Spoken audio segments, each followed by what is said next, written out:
नमो नर्मदायै निजानन्ददायै नमः शर्मदायै समाधर्पकायै नमो वर्मदायै वराभीतिहारै नमो हर्म्यदायै हरं दर्शिकायै। माँ नर्मदा मैया के पावन श्री चरण कमलों में कोटि कोटि वंदन प्रणाम। आप सभी भक्तों के हृदय में विराजमान नर्मदा मैया भगवान श्री कृष्ण कन्हैया लाल के श्री चरण कमलों में कोटि कोटि वंदन प्रणाम। बंधुओं, आज हम महत्वपूर्ण ज्ञानवर्धक कुछ जानकारी लेकर के आए हैं, जो हमें गुरुजनों के माध्यम से और शास्त्रों के माध्यम से जो प्रमाण हैं उनके सहित हम आपको कुछ जानकारी देने आ रहे हैं। हम लोग तीर्थों में स्नान करने जाते हैं, नर्मदा मैया में स्नान करने जाते हैं और बड़े खुश होते हैं कि हम धर्म का कार्य करने जा रहे हैं। हम महाराज संक्रांति में नर्मदा मैया का स्नान करने जा रहे हैं, हम अमावस्या पूर्णिमा में नर्मदा मैया का स्नान करने जा रहे हैं, नर्मदा मैया में नहाने जा रहे हैं। मन में बहुत खुश होते हैं कि हम धर्म का कार्य करने के लिए जा रहे हैं। कहीं ऐसा तो नहीं कि धर्म के स्थान पर हम पाप कर्म करते हो, क्योंकि बिना जानकारी के कोई भी कार्य करना, कोई भी धर्म अनुष्ठान करना ये अपराध है। कहीं ऐसा तो नहीं कि स्नान करते समय नर्मदा मैया में हम पाप कर रहे हों। इसलिए बंधुओं,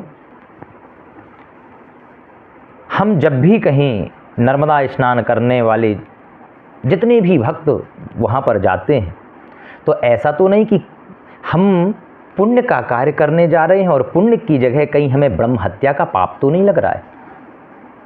विशेष जानकारी मैं आप लोगों को लेकर के आया हूँ। सबसे पहले शास्त्र की दृष्टि से त्रयोदशम निवर्जयेत, 13 कामों से जो बचता है उसे तीर्थों में स्नान करने का फल मिलता है।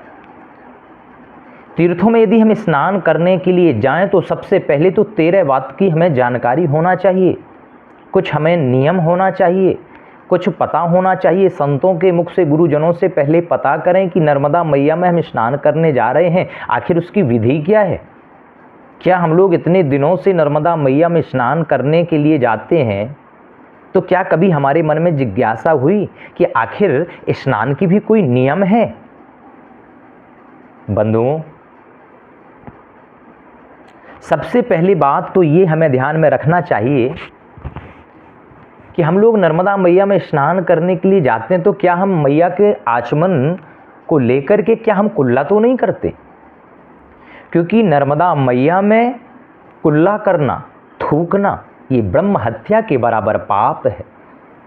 बहुत से लोग कफ जमा होता है, गरारा करने लगते हैं और उसी में थूक देते हैं। पवित्र नदियों में थूकना ये ब्रह्म हत्या के बराबर पाप है। और तेल लगाकर के, उबटन लगाकर के नर्मदा मैया में स्नान करना ये भी ब्रह्म हत्या के बराबर पाप माना गया है। और नर्मदा मैया में स्नान के बाद वहां पर कपड़े धुलना, साबुन लगाना और कपड़ों को निचोड़ना ये भी एक बहुत बड़ा पाप माना गया है, ब्रह्म हत्या के बराबर पाप माना गया है। इसलिए बंधुओं, यदि हम वहाँ पुण्य कमाने जा रहे हैं तो इन बातों को हमें ध्यान रखना है। सबसे पहले नर्मदा मैया में जाकर के साष्टांग दंडवत करो, प्रणाम करो, उनसे आज्ञा लो, माँ मैं आपके दर्शन करने आया हूँ, मुझे क्षमा करना, मैं आपके जल में प्रवेश करूँगा, स्नान करूँगा।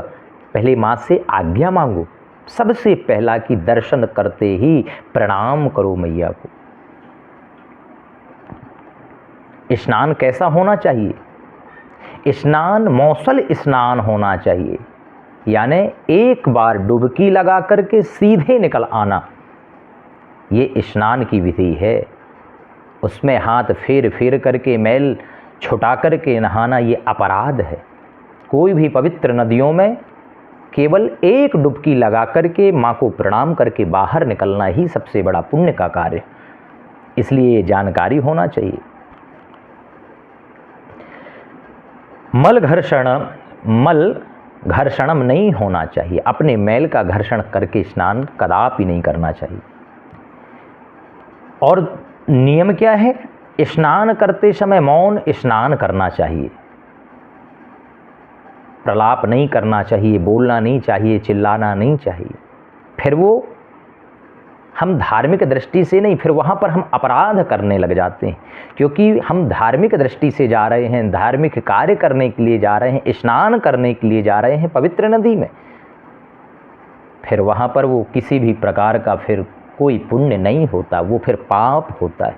इसलिए जब भी नर्मदा मैया में जाएं तो सबसे पहली बात ये कि मौन होकर के स्नान करें, वहाँ पर क्रीड़ा ना करें। नर्मदा मैया में खेलें नहीं, तैरें नहीं। यदि हम तैरेंगे, खेलेंगे और आनंद की अनुभूति करेंगे तो समझो हम पाप कर्म कर रहे हैं। स्पष्ट लिखा है कि वहाँ पर जाकर के तैरना नहीं है, आनंद नहीं करना है कि बड़ा आनंद आया। हम मैया में स्नान करने के लिए, दर्शन करने के लिए, पूजा करने के लिए गए हैं, ना कि आनंद लेने के लिए गए।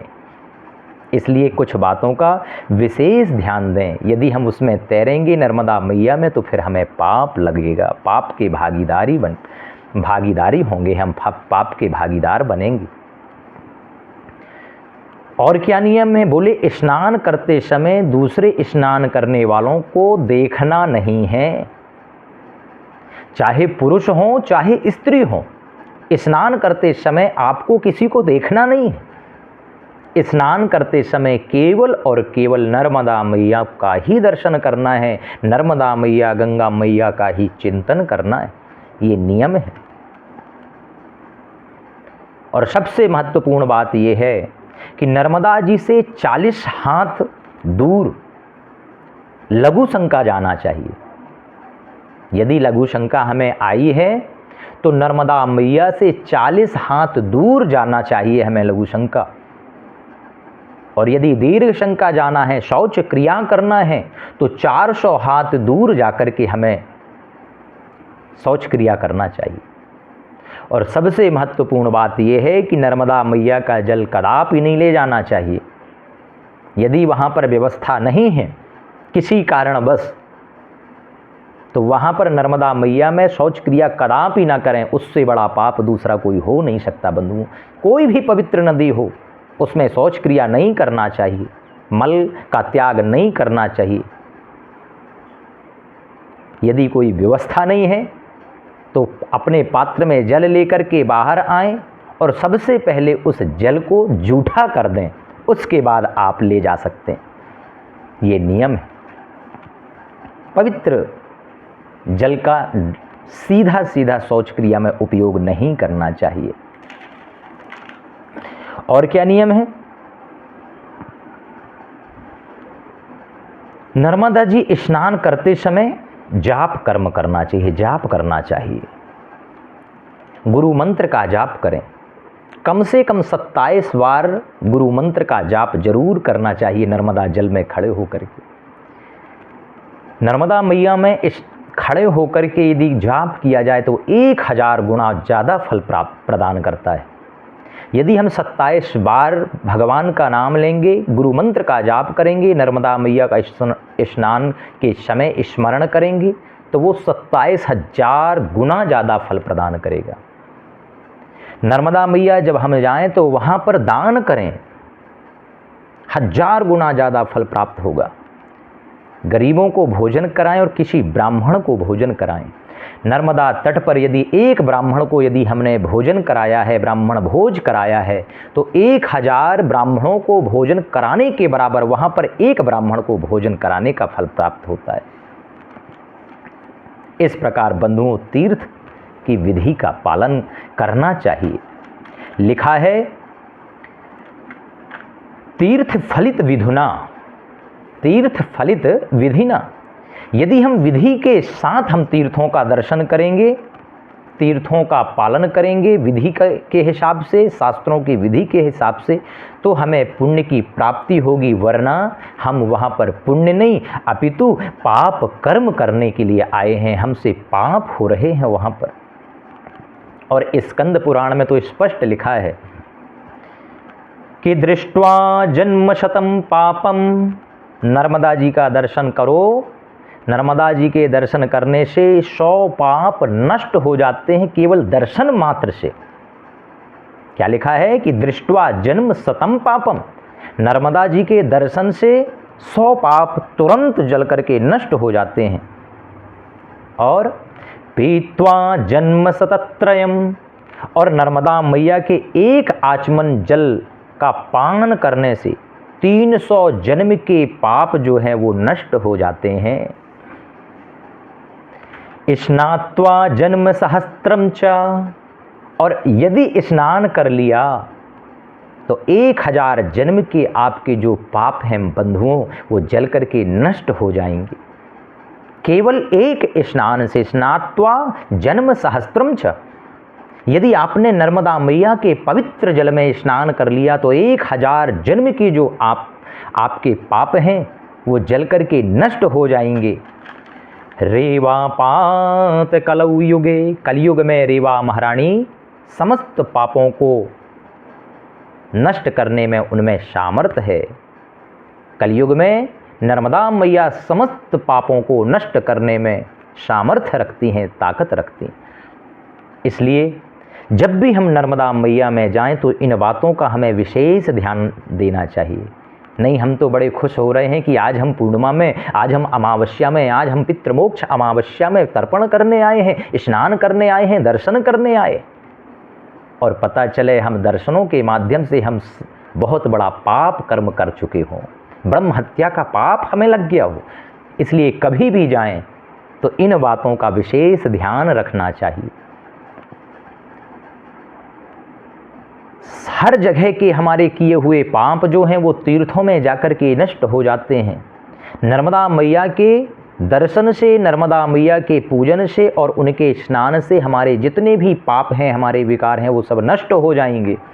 लेकिन बंधुओं, यदि हमने नर्मदा मैया में बैठ करके यदि पाप कर्म कर लिया हो, चाहे मन से हो, चाहे वाणी से हो, चाहे कर्म से हो, यदि हमसे ऐसे पवित्र स्थान में यदि पाप कर्म हो जाएंगे तो फिर वो भी 1000 गुना ज़्यादा हमें पाप के भागीदार बना देंगे। इसलिए कोशिश करें बड़ी विधि के साथ, बड़े नियम के साथ नर्मदा मैया में बड़े भाव के साथ स्नान करें।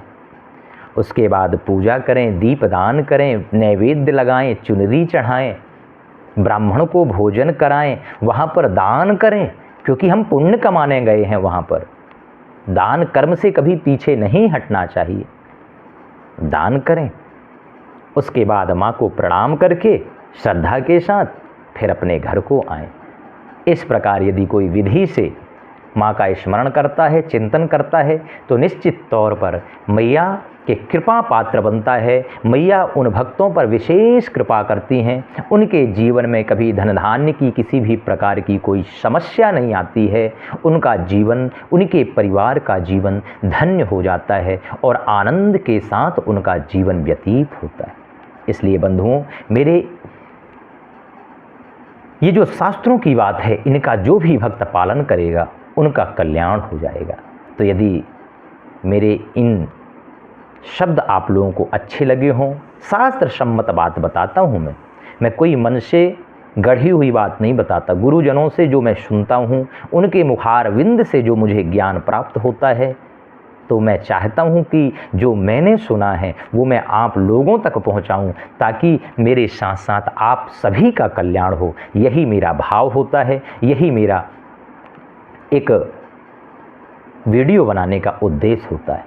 इसलिए आप लोगों को ये वीडियो अच्छी लगे तो और भक्तों तक पहुंचाओ, ताकि उनका भी कल्याण हो सके।